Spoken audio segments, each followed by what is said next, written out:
With that, the top focus of this hour at News9 is the situation currently underway in Murshidabad. Now, the district of Murshidabad has been plunged into chaos following violent protests against the central government's Waqf legislation, with clashes between the protesters and security forces, leaving 3 dead, over 150 arrested and 15 policemen injured so far.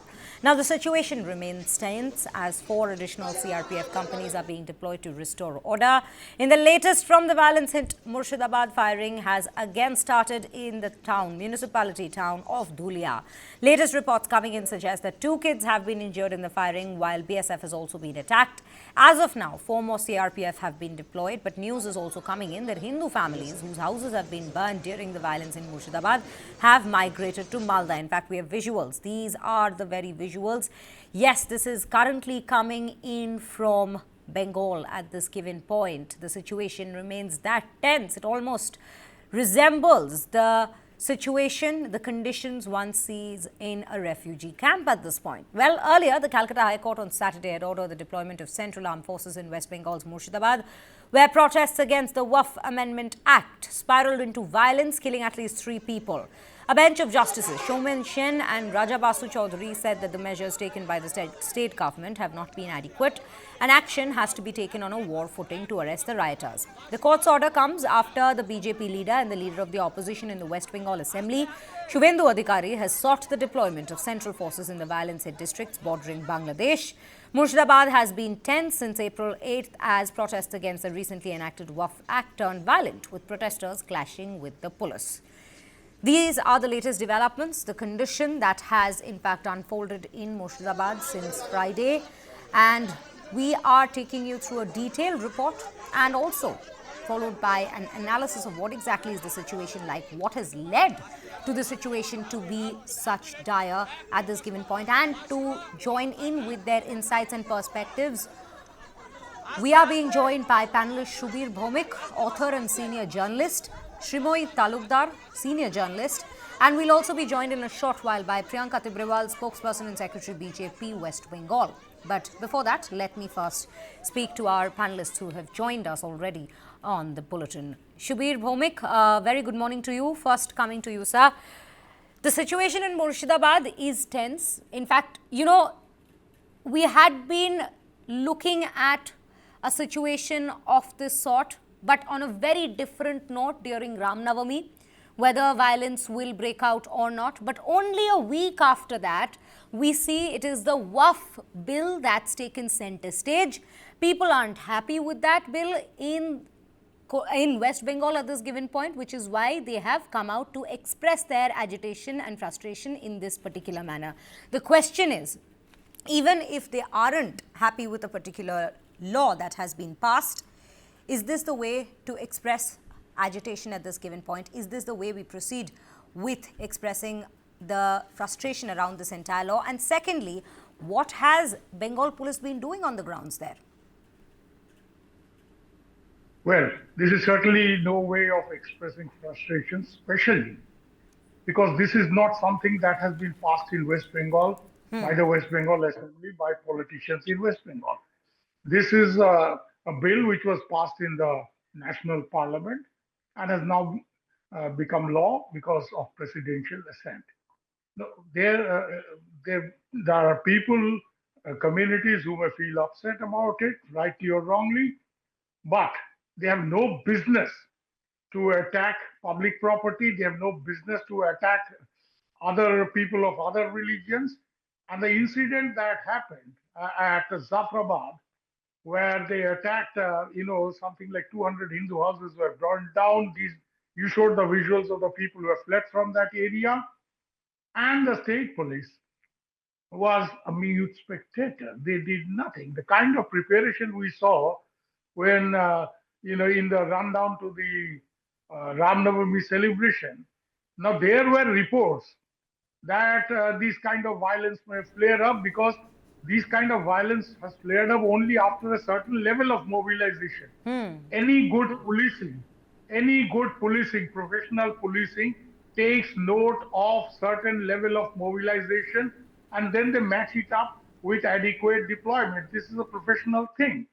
So if you see that a lot of people of certain community mobilizing, sometimes aggressively over an issue, you then tend to react appropriately, which was not the case in Murshidabad. This is number one. So the Bengal police has a lot to answer, and the High Court has done the right thing. But this is also a very interesting precedent that you have to go to the High Court. A politician, whatever the reason, has to go to the High Court to seek appropriate law and order measures. Law and order is a state subject, but here the court has to intervene and deploy central paramilitary forces like the BSF there. And then you find that there are attacks on BSF, and which leads to these Johns having to fire at violent mobs, which resulted in one killing. Right. Point here that I'll make two very quick points. A, the state administration, which is responsible for law and order, has a lot to answer because there was clear evidence that there was a certain level of aggressive mobilization, and this in spite of the fact that the chief minister made an appeal that she said all these things that I told you, that this is not something that we have done. This is not something a bill we have passed. Mr. Bhaumik, when you bring in the chief minister and what she has said, this is the next question that I have, and this I will be in fact taking up with Srimoy Talukdar. What the chief minister has said at this given point is that this given bill was not something that we supported. It hasn't just been implemented in the state of Bengal. But despite all that's happening, yes, she has appealed for peace. There is no denying that. But she has also made certain statements, at this given point, which probably this isn't the best time when we're already looking at a tense situation, where we're already looking at violence escalating in pockets of Bengal over this bill. You come out and you say that you are inciting violence, but this is not our bill. We will not let this particular law be implemented in Bengal. We have known West Bengal over the last decade, if I may say so, that central policies or laws that have been spoken about at the center, bills that have been discussed at the center, Mamata Banerjee has always taken up a strong stance saying that yes, we'll not let them be implemented in Bengal. That be it the CAA that we've also seen previously. But when we speak of a bill which already is quite contentious across the country, there have been protests across the country, but nowhere has the situation become this volatile. And her coming in with statements which at this given point might even be provocative for the communities in Murshidabad, is that right? That is the question at this given point. Srimoy Talukdar, please go ahead. Hi, thanks for having me here. There is no question that there has been a major administrative failure on the part of the ruling government, and the state cannot absolve of its responsibilities. If you look at the timeline of events that occurred, soon after the bill was passed, Mamata Banerjee held a meeting in Calcutta, following which a TMC minister, Siddiqullah, he almost brought the entire city to a standstill. So this was leading to a very volatile situation, and the mobilization that Shobita was speaking about, that happened in different pockets of the state. So the state government, with all its intelligence, with all its law enforcement machinery, should have anticipated it. The fact that it still took place obviously points to a certain degree of latitude that went ahead. And then if you look at this is a very common point to say that the law has not been accepted well by the minority community in many parts of India. That is not true. The thing is that if you look at entire India right now, in how many states have violence of this sort has flared up? Even look at a neighboring state of Assam, where the Muslim population is close to 40%. How many incidences of violence can you point me to? Absolutely zero. So there's no question that there has been a major administrative failure. And in Mamata Banerjee's statement that I will not allow Waqf law to be implemented here, well, she is in no position to say that. First of all, she doesn't have the authority to say it. And secondly, I read this statement more as a sign of desperation than defiance. In her appeal to the Muslim community, saying that we will not allow this bill to be implemented here. First of all, as I said, she's in no position to say that. And second, she's saying this not because she's defying the center, but she's simply it's a measure of desperation. This is where she has come to. Her politics of appeasement has reached such a point that she has willy-nilly lost control almost of the administrative machinery when it comes to violence by a certain community. And this is a sad situation in Bengal. Knowing the fact that next year Bengal goes into polls, it is quite clear that Mamata Banerjee doesn't want to sort of rub the community that has been staunchly behind her in the wrong way. And obviously people who are behind this violence, people who have done the mobilization in a very aggressive way, they are aware of the fact that they hold all the cards. So they also know that whatever administrative want to action are taken. ask you a very interesting question here. Would you say now that and you've picked up a very interesting point here that the people who are instigating this violence, they are very aware that they hold the cards. Would you say the situation has slowly and following the path of appeasement, as you've also said, would you say the cards are slowly slipping out of the chief minister's hands at this given point over time? I would agree with you. I think as the chief minister, she's also the minister of law enforcement. She should have, the state has the monopoly over violence. But I don't think that in West Bengal, in parts of West Bengal, the state does have the monopoly of violence. It is quite clear to me the way police inaction took place. Police were almost mute spectators in certain places, and the fact that the courts had to intervene. It clearly points to me that the state government has lost the monopoly of violence, and perpetrators of this violence know that. And that is the most dangerous situation. We are almost sitting on a tinderbox. A sad state of affairs for sure at this given point as we look at these developments coming in from the state of West Bengal. We also have Priyanka Tibrewal joining us at this given point, spokesperson and secretary BJP West Bengal. Priyanka, thank you so much for speaking to us at News9. My first question to you would be with regards to the fact that Shubhendu Adhikari has come out and he in fact had said that we need to invoke Article 355 in the state of West Bengal. He was one of the first people who came out to say that we need more central forces at this given point. We need the centre's intervention, not the president's rule, that is Article 356, that this is for our viewers, but 355, which is for, it is the duty of the union to extend that particular assistance to the state at a time when they cannot handle the situation. But the question really is, did the state police even try to control the situation? I think that is the bigger question, and the reason behind Shubhendu Adhikari, a leader of the opposition, having to demand centre's assistance at this given point because the situation seems to have gone out of hand to such extents. Well, the police has shown its real low here in West Bengal at this point of time, and I say this why?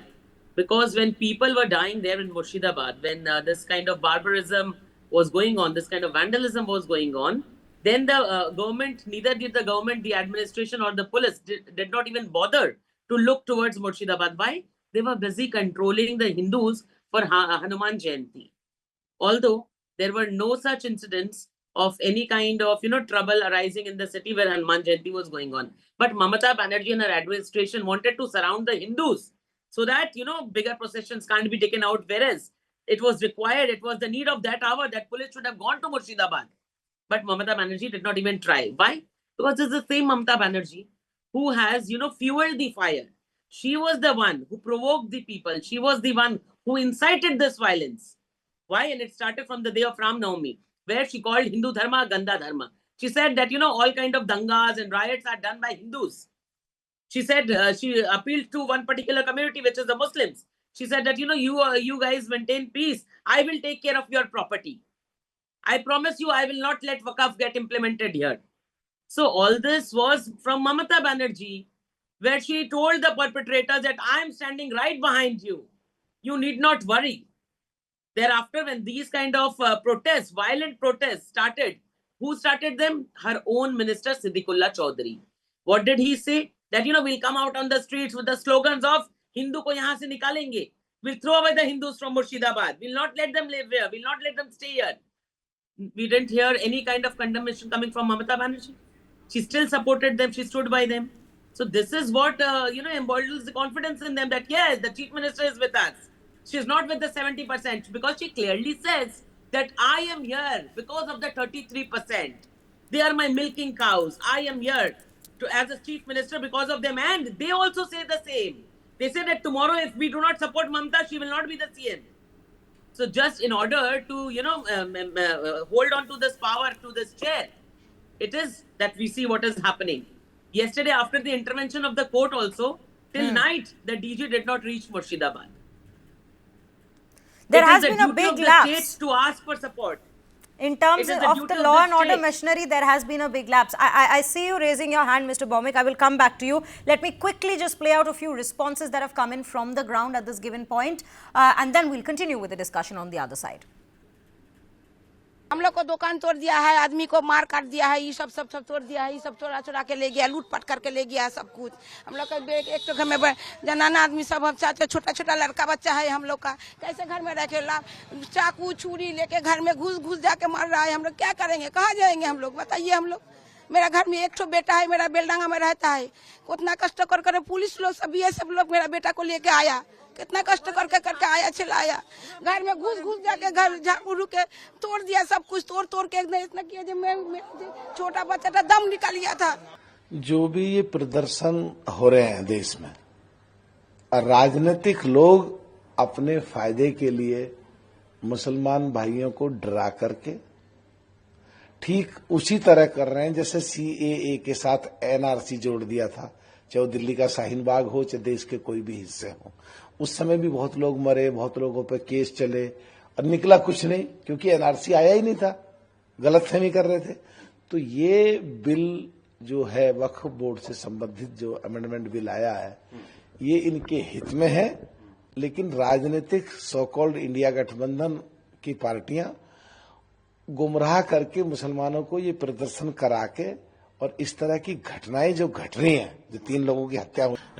High court का धन्यवाद करना चाहिए कि high court ने फौरी तौर पर इसका निर्णय लिया और तुरंत जो है सीआरपीएफ वहां डिप्लॉय हो गई। तो उसकी वजह से क्या है कि जो भी मुर्शिदाबाद में हुआ है अब आगे शायद ना हो। विपक्ष तो यही चाहेगा कि ये मामला गर्म रहे, क्योंकि उनकी राजनीति इसी पर टिकी है। अभी जितना वो मुसलमान को भड़काएंगे और भड़काकर सड़कों पर लाएंगे, इतना ही मुसलमान उनके करीब जाएगा, इतना ही मुसलमान उनको वोट देगा। मैं इसीलिए बार बार कहता हूं मुसलमानों से, मुसलमानों इसको समझो। विपक्ष नहीं चाहता कि तुम चैन से बैठ जाओ, विपक्ष नहीं चाहता कि तुम्हारे बच्चे पढ़ें, विपक्ष ये चाहता है कि तुम हमेशा सड़कों पर रहो। अगर तुम उनके कहने से डरते रहोगे, सड़कों पर रहते रहोगे, तो तुम अपना फ्यूचर देखो क्या होगा। We are at the very top of this segment, continuing with our conversation around the Murshidabad riots. The latest development being the numbers have now come up to 3 having been killed and 15 policemen injured, 150 people, around 150 people at this given point being arrested. But with that, let me quickly go back to our panelists. Mr. Bhaumik, we are a little short on time at this given point. So I'm just going to take in a last word from you as you'd raised your hand. But here I'm also going to add on to what already we were discussing. And I would request our team to in fact play out those visuals. There is a visual that's come in of these families who have fled from Murshidabad and arrived at Malda to just escape the situation. These are the very visuals that we are speaking about.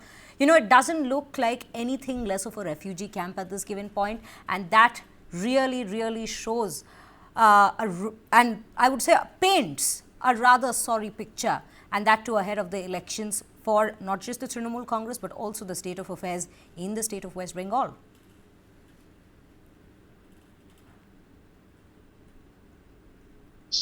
Mr. Bhaumik, if you can hear me. Oh, I can actually. I thought you were still playing the visual. No, yeah, we are. You can continue.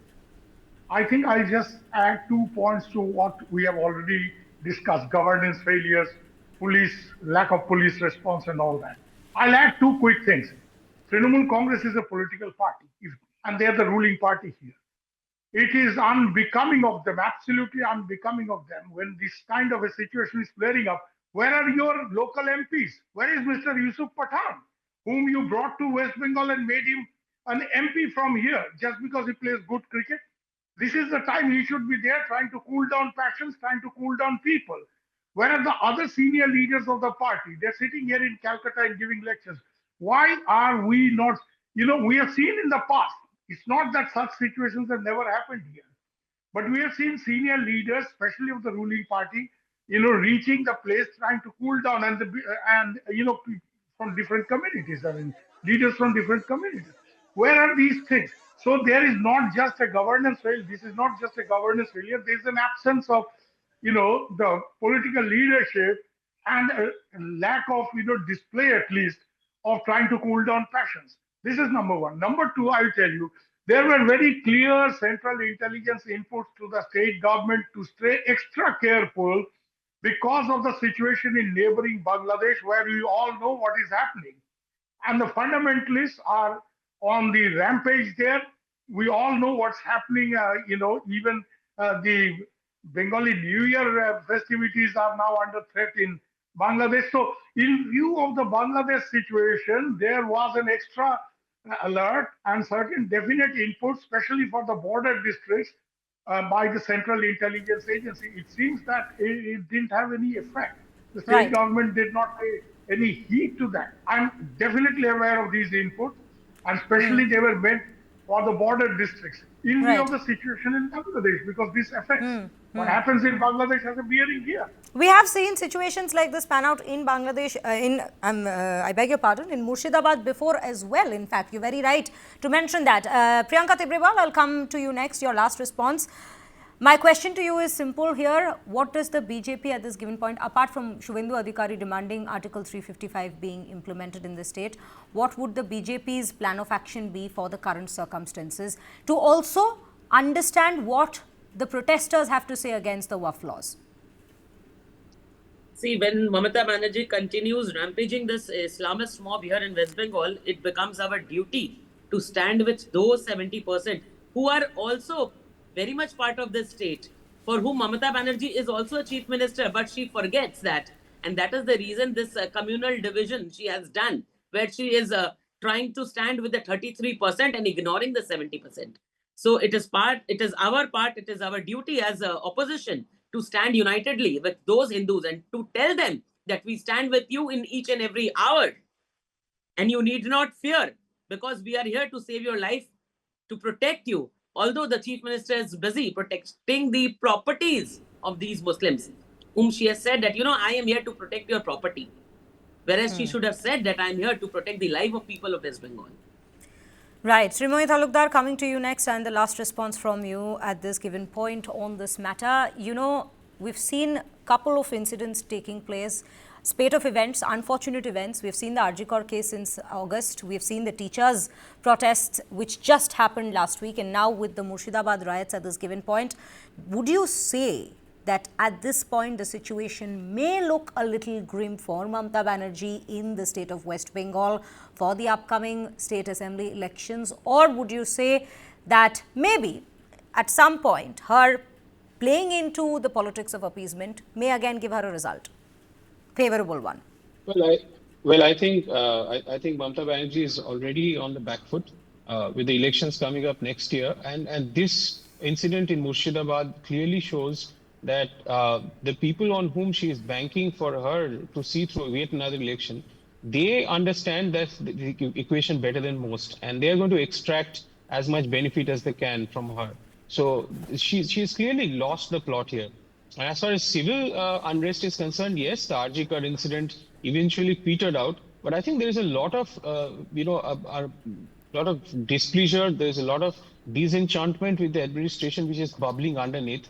And I think if the opposition gets to clear up its act, if the opposition unites and throws a challenge at her, then Mamata will find it very difficult to return in 2026. That's my assessment of the situation. Right. Thank you so much to all our panelists for joining us this morning for this bulletin on the discussion around Murshidabad riots and how the situation looks at this given point for the state of West Bengal, as well as for the Chief Minister Mamata Banerjee at this very point.